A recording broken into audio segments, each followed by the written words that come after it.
10ನೇ ತರಗತಿ ಗಣಿತ ಘಟಕ 6 ರಚನೆಗಳು ಅಭ್ಯಾಸ 6.2ರಲ್ಲಿ ಫಸ್ಟ್ ಒಂದನೇ ಪ್ರಶ್ನೆ ಏನದ ನಾವು ಬಿಡಿಸ್ಕೊಂಡು ತೊಗೊಂಡು ನೋಡ್ರಿ. ಒಂದನೇ ಪ್ರಶ್ನೆ ಏನದು ಓದ್ತೀನಿ. ಪ್ರಶ್ನೆ 1, 6 ಸೆಂಟಿಮೀಟರ್ ತ್ರಿಜ್ಯದ ಒಂದು ವೃತ್ತವನ್ನು ಎಳೆಯಿರಿ. ಇದರ ಕೇಂದ್ರದಿಂದ 10 ಸೆಂಟಿಮೀಟರ್ ದೂರದ ಒಂದು ಬಿಂದುವಿನಿಂದ ಒಂದು ಜೊತೆ ಸ್ಪರ್ಶಕವನ್ನು ರಚಿಸಿ ಮತ್ತು ಅವುಗಳ ಉದ್ದಗಳನ್ನು ಅಳೆಯಿರಿ ಅಂತ.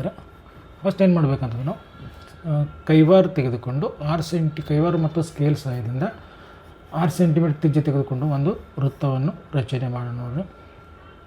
ಈಗ ನಾವು ಒಂದು ವೃತ್ತ ರಚನೆ ಮಾಡಬೇಕಂದ್ರೆ ಅದಕ್ಕೆ ನಾವು ಮೊದಲೊಂದು ನಮ್ಗೆ ಏನು ಬೇಕು, ಒಂದು ಕೇಂದ್ರ ಬೇಕು.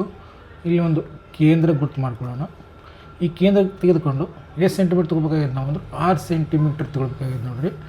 ಕೈವಾರಲಿಂದ ಮತ್ತು ಸ್ಕೇಲ್ ಸಹಾಯದಿಂದ 6 ಸೆಂಟಿಮೀಟರ್ ತೆಗೆದುಕೊಳ್ತೀವಿ ನೋಡಿರಿ. 6 ಸೆಂಟಿಮೀಟರ್ ಕರೆಕ್ಟ್ ಇದೆ ನೋಡಿ. ಈ ರೀತಿ ತೆಗೆದುಕೊಂಡು ಎಲ್ಲಿ ಕೇಂದ್ರ ಇಲ್ಲಿ ಒಂದು ಹೆಸರು ಓ ಕೊಟ್ಟು ಅಂತಂದ್ರೆ ಕೇಂದ್ರ ಮಾಡಿ ಅಲ್ಲಿ ಒಂದು ವೃತ್ತವನ್ನು ರಚನೆ ಮಾಡೋಣ.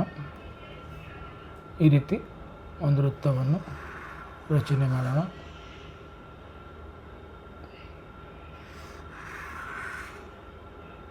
ಅದ ಇದು ಒಂದು ರಚನೆ ಮಾಡೋಣ. ವೃತ್ತ ಆಯಿತು. ಈ ವೃತ್ತಕ್ಕೊಂದು ಹೆಸರು ಕೊಡೋಣ. ಈ ಪಾಯಿಂಟ್ ಏನಾಗಿರಲಿ, ಈ ಪಾಯಿಂಟ್ ಓ ಆಗಿರಲಿ. ಹೌದಾ, ರೈಟ್. ಮುಂದೆ ಏನಂತಾರೆ, 6 ಸೆಂಟಿಮೀಟರ್ ತ್ರಿಜ್ಯದ ಒಂದು ವೃತ್ತವನ್ನು ಎಳೆಯಿರಿ. ಇದರ ಕೇಂದ್ರ ಅಂದರೆ ಇದರಿಂದ 10 ಸೆಂಟಿಮೀಟರ್ ದೂರದ ಒಂದು ಬಿಂದುವಿನ ವೃತ್ತಕ್ಕೆ ಒಂದು ಜೊತೆ ಸ್ಪರ್ಶಕಗಳು ಎಳೆಯಂತಾರೆ. ಅಂದರೆ 2 ಸ್ಪರ್ಶಕಗಳನ್ನು ಎಳಿಬೇಕಾಗಿದೆ ನಾವು. ಈಗೇನು ಮಾಡಬೇಕಾಗಿದೆ, ನಾವು ಸ್ಕೇಲ್ ತೆಗೆದುಕೊಂಡು ಕೇಂದ್ರದಿಂದ ಎಷ್ಟು ಸೆಂಟಿಮೀಟರ್ ಅಂತಾರೆ, 10 ಸೆಂಟಿಮೀಟರ್ ಅಂತ ನೋಡಿರಿ. ಸ್ಕೇಲ್ ತೆಗೆದುಕೊಂಡು ಇದರಿಂದ ಕೇಂದ್ರದಿಂದ ಯಾವ ಕಡೆ ಬೇಕಾದರೂ ತೊಗೊಳ್ಬೋದು ನಾವು. 10 ಸೆಂಟಿಮೀಟರ್ ಅಂತ ತೊಗೊಳ್ಬೇಕು ನೋಡಿರಿ. ಇಲ್ಲಿಂದ 10 ಸೆಂಟಿಮೀಟರ್ ಅಂದ್ರೆ ಇಲ್ಲಿಂದ 10 ಸೆಂಟಿಮೀಟರ್ ನಾವೊಂದು ಈ ರೀತಿ ಬಾಹುವನ್ನು ಎಳೆಯೋಣ. ರೇಖೆ ಎಳೆದ್ವಿ ನೋಡಿರಿ. 6 ಸೆಂಟಿಮೀಟರ್ ಉತ್ತರ ರಚನೆ ಮಾಡಿ ಇದರ ಕೇಂದ್ರದ 10 ಸೆಂಟಿಮೀಟರ್ ದೂರದ ಒಂದು ಬಿಂದುವಿನಿಂದ ಇಲ್ಲಿ ಒಂದು ಇದಕ್ಕೆ ಹೆಸರು ಕೊಡೋಣ. ಇದು ಓ ಅಂದರೆ ಇದಕ್ಕೇನಾಗಿರಲಿ, ಯಾವುದನ್ನ ಹೆಸರು ಕೊಡೋಣ, ಎ ಆಗಿರಲಿ ಇದು, ಅಥವಾ ಏನಾದರೂ ಬರೋಣ ಎ ಅಂತ ಆಗಿರಲಿ. ಈ ಪಾಯಿಂಟ್ ಏನಾಗಿರಲಿ ನಮ್ಗೆ ಎ ಆಗಿರಲಿ, ಈ ಪಾಯಿಂಟ್ ಓ ಆಗಿರಲಿ. ವೃತ್ತದ ಕೇಂದ್ರ ಎಷ್ಟು ಸೆಂಟಿಮೀಟರ್, 6 ಸೆಂಟಿಮೀಟರ್ ಇದೆ. ಇಲ್ಲಿಂದ ಇಲ್ಲಿಗೆ 6 ಸೆಂಟಿಮೀಟರ್ ಇದೆ. ನೆಕ್ಸ್ಟ್ ಏನು ಮಾಡೋಂತಾರೆ ಅವನು, ಒಂದು ಬಿಂದುವಿನಿಂದ ವೃತ್ತಕ್ಕೆ ಒಂದು ಜೊತೆ ಸ್ಪರ್ಶಕಗಳನ್ನು ರಚಿಸಿ ಅಂತಾರೆ. ಒಂದು ಜೊತೆ ಅಂದರೆ 2 ಸ್ಪರ್ಶಕಗಳನ್ನು ರಚನೆ ಮಾಡಬೇಕು. ಈ ರೀತಿ ಮಾಡಬೇಕಂತಂದ್ರೆ ನಾವೇನು ಮಾಡಬೇಕಂತಂದ್ರೆ ಈಗ ಕೈವಾರ ತೆಗೆದುಕೊಳ್ಬೇಕು. ಕೈವಾರ ತೆಗೆದುಕೊಂಡು ಇದು ಟೋಟಲ್ ಎಷ್ಟು ಸೆಂಟಿಮೀಟರ್, 10 ಸೆಂಟಿಮೀಟರ್ ಇದೆ ನೋಡಿರಿ. ಇಲ್ಲಿಂದ ಇಲ್ಲಿಗೆ 6, ಇದರಲ್ಲಿ 4, 10 ಅರ್ಧ ಎಷ್ಟು ನಮಗೆ 5 ಆಯಿತು. 5ಕ್ಕಿಂತ ಹೆಚ್ಚು ತ್ರಿಜ್ಯ ತೆಗೆದುಕೊಂಡು ನಾವು ಮೇಲೊಂದು ಕಂಸ ಕೆಳಗೊಂದು ಕಂಸ ಮಾಡಬೇಕು ನೋಡಿರಿ. ಏನು ತೆಗೆದುಕೊಳ್ಳೋಣ, ನಾವು ಕೈವಾರ ತೆಗೆದುಕೊಳ್ಳೋಣ. ಕೈವಾರ ತೆಗೆದುಕೊಂಡು ಟೋಟಲ್ ಇದು ಉದ್ದ ಎಷ್ಟದ, ಓ ಎ ಉದ್ದ ಎಷ್ಟದ ಅಂದರೆ 10 ಸೆಂಟಿಮೀಟರ್ ಇದೆ. 10 ಅರ್ಧ ಎಷ್ಟು ಆಗ್ತದೆ ನಮಗಂದ್ರೆ 5ಕ್ಕಿಂತ ಮೇಲೆ ತೊಗೊಳ್ಬೇಕು ನೋಡ್ರಿ ನಾವು. ಈ ರೀತಿ ಎಷ್ಟಾದರೂ ಇರಲಿ 5ಕ್ಕಿಂತ ಮೇಲೆ ತೆಗೆದುಕೊಂಡು ಇಲ್ಲಿ ಎ ಓ ಕೇಂದ್ರ ಮಾಡಿ ಒಂದು ಕಂಸವನ್ನು ಎಳಿಬೇಕಾಗಿದೆ ನೋಡ್ರಿ ನಾವು. ಈ ರೀತಿ ಒಂದು ಕಂಸ ಎಳೆಯೋಣ. ಅದೇ ರೀತಿ ಇದು ಕೇಂದ್ರ ಚೇಂಜ್ ಮಾಡಿದಾಗೆ ಕೆಳಗೊಂದು ಈ ರೀತಿ ಒಂದು ನಾವು ಕಂಸವನ್ನು ಎಳೆಯೋಣ.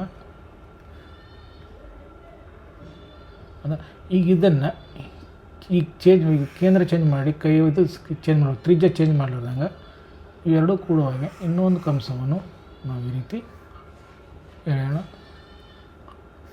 ಇದು ಕೆಳಗೆ ಕೂಡ ಒಂದು ಕಟ್ಟಾಗಬೇಕು. ಅದೇ ರೀತಿ ಕೆಳಗೆ ತೆಗೆದುಕೊಳ್ಳೋಣ. ಕೆಳಗೆ ತೆಗೆದುಕೊಂಡು ಈ ರೀತಿ ಕಟ್ಟಾಗುವಾಗೆ ಎಳೆದೆ ನೋಡ್ರಿ. ಹೌದಾ, ಈಗ ಇವೆರಡು ಎಲ್ಲಿ ಕೂಡ ನೋಡಿ ಮಧ್ಯ ಬಿಂದುವನ್ನು ಜೋಡಿಸ್ಬೇಕು ನೋಡ್ರಿ. ಮಧ್ಯ ಬಿಂದು ಕಂಡುಹಿಡಿಬೇಕು ನಾವು. ಇವೆರಡು ಕಂಸ ಎಲ್ಲಿ ಕೂಡ ನಮಗಂದ್ರೆ ಈ ಪಾಯಿಂಟ್ ಈ ರೀತಿ ಇನ್ನು ಸ್ವಲ್ಪ ಇದು ಈ ರೀತಿ ನಮಗೆ ಸಿಗುತ್ತಂದರೆ ಈ ರೀತಿ ಕೂಡ್ದು ಇಲ್ಲಿ ನಮಗೇನು ಸಿಕ್ತಂದ್ರೆ ನಮಗೊಂದು ಪಾಯಿಂಟ್ ಸಿಕ್ತು. ಈ ಪಾಯಿಂಟ್ ಏನು ಮಾಡೋಣ, ನಾವು ಮಧ್ಯ ಬಿಂದು ಕಂಡುಹಿಡಿಯೋಣ. ಮಧ್ಯ ಬಿಂದು ಕಂಡುಹಿಡಬೇಕಂದ್ರೆ ಕರೆಕ್ಟ್ ಸ್ಕೇಲ್ ತೆಗೆದುಕೊಂಡು ನಾವು ಒಂದು ಡಾಟೆಡ್ ಲೈನ್ ಹಾಕೋಣ. ಇಲ್ಲಿಂದ ಮಧ್ಯ ಬಿಂದು ಕಂಡುಹಿಡಿಯುವಾಗ ರೈಟ್. ನಮಗೇನು ಬೇಕಂದ್ರೆ ಇಲ್ಲಿ ಈಗ ಮಧ್ಯ ಬಿಂದು ಕಂಡುಹಿಡಿದೀವಿ. ಈ ಮಧ್ಯ ಬಿಂದುಗೆ ಒಂದು ಹೆಸರು ಕೊಡೋಣ. ಈ ಮಧ್ಯ ಬಿಂದು ಒಂದು ಎಮ್ ಆಗಿರಲಿ, ಈ ಕೇಂದ್ರ ಏನಾಗಿರಲಿ ಎಮ್ ಆಗಿರಲಿ. ಈಗೇನು ಮಾಡಬೇಕು, ನಾವು ಕೈವಾರ ತೆಗೆದುಕೊಂಡು ನೋಡ್ರಿ, ಕೈವಾರ ತೆಗೆದುಕೊಂಡು ಎಲ್ಲಿ ಕೇಂದ್ರ ಮಾಡಬೇಕಂತಂದ್ರೆ ನಾವು ಎಮ್ಮಲ್ಲಿ ಕೇಂದ್ರ ಮಾಡಬೇಕು ನಾವು. ಎಮ್ಮಲ್ಲಿ ಕೇಂದ್ರ ಮಾಡಿ ಇದನ್ನೇನು ಮಾಡಬೇಕು, ಅಡ್ಜಸ್ಟ್ ಮಾಡ್ಕೊಳ್ಬೇಕು ನೋಡ್ರಿ ನಾವು. ಈ ರೀತಿ ಎರಡೂ ಕಡೆ ಏನಿರ್ತದೆ ಅಷ್ಟೇ ಇರ್ತದೆ. ಇಷ್ಟು ಅಡ್ಜಸ್ಟ್ ಮಾಡಿಕೊಂಡು ನಾವು ಇಲ್ಲಿಂದ ಇನ್ನೊಂದು ವೃತ್ತವನ್ನು ರಚನೆ ಮಾಡೋಣ. ವೃತ್ತವನ್ನು ಕಲರ್ ಚೇಂಜ್ ಮಾಡ್ತೀನಿ. ಇಲ್ಲೊಂದು ವೃತ್ತವನ್ನು ಹಾಕೋಣ. ಇಲ್ಲಿ ಎಮ್ ಕೇಂದ್ರ ಮಾಡಿ ಇನ್ನೊಂದು ವೃತ್ತವನ್ನು ಈ ರೀತಿ ನಾವು ರಚನೆ ಮಾಡೋಣ.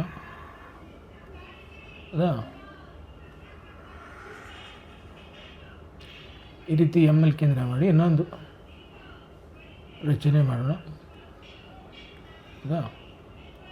ಈಗ ನಮಗೆ ಈ ಎರಡೂ ವೃತ್ತಗಳು ಎಲ್ಲಿ ಸಂಧಿಸೋ ನೋಡ್ಬೇಕು ನೋಡ್ರಿ.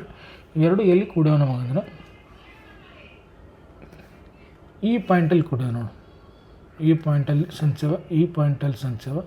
ಈಗ ನಾವೇನು ಮಾಡಬೇಕಾಗಿದೆ ಅಂದರೆ ಈ ಎರಡು ಏನು ಮಾಡಬೇಕು, ಈ ಕರೆಕ್ಟ್ ಸ್ಕೇಲ್ ಹಿಡಿದುಕೊಂಡು ನಾವು ಕರೆಕ್ಟ್ ಸ್ಕೇಲ್ ತೆಗೆದುಕೊಂಡು ಈ ಪಾಯಿಂಟಿಂದ ಈ ಪಾಯಿಂಟಿಗೆ ನಾವೊಂದು ಸ್ಪರ್ಶಕವನ್ನು ರಚನೆ ಮಾಡಬೇಕು ನೋಡಿರಿ.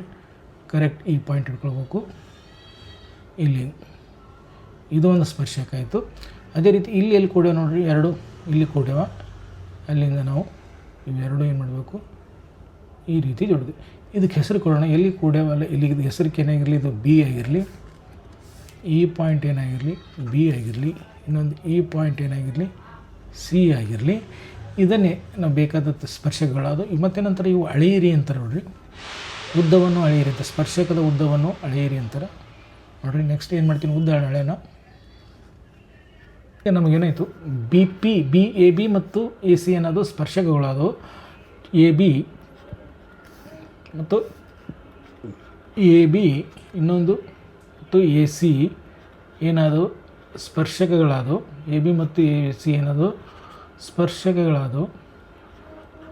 ಇವನು ಅಡಿಬೇಕಂತ, ಇವು ಎಷ್ಟು ಅದಾವ ಅಂಥೇಳಿ ಅಡಿಬೇಕಂತ ನೋಡಿರಿ. ಅಡಿಬೇಕಂತಂದ್ರೆ ಏನು ಮಾಡಬೇಕು, ನಾವು ಕೈವಾರ ತೆಗೆದುಕೊಳ್ಬೇಕು ಅಥವಾ ಸ್ಕೇಲಿಂದ ಹಿಡಿದ್ರೂ ನಡೆದಿರ್ತದೆ. ಈ ರೀತಿ ತೆಗೆದುಕೊಂಡು ನಾವು ಒಂದು ಕೇಂದ್ರ ಇಲ್ಲೇ ಇಡಬೇಕು ಬಿಯಲ್ಲಿ. ಇನ್ನೊಂದು ಕೇಂದ್ರ ಇದು ಎಲ್ಲಿ ಕೂಡ್ಯಾವಲ್ಲ ಅಷ್ಟರ ತನಕ ಎಗ್ಗಿಸಿ ಈ ರೀತಿ ಹಿಡಿದು ಸ್ಕೇಲಲ್ಲಿ ಇಡಬೇಕು. ನಾವು ತೆಗೆದುಕೊಂಡು ನಾವೇನು ಮಾಡಬೇಕು, ಸ್ಕೇಲಲ್ಲಿ ಇಡಬೇಕು. ಅಥವಾ ಇಲ್ಲಿ ನಾನು ಈ ಆ್ಯಪಲ್ಲಿ ಇದೆ ನೋಡಿರಿ, ಎಷ್ಟು ಬಂತು ಅಂದ್ರೆ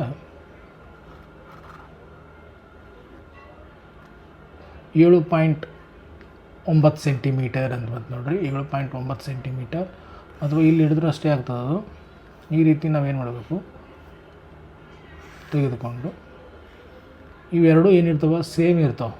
ಸರಿ 8 ಸೆಂಟಿಮೀಟ್ರ್ ಆಯ್ತು ನೋಡಿರಿ. ಇದು 8 ಸೆಂಟಿಮೀಟರ್ ಆಯಿತು.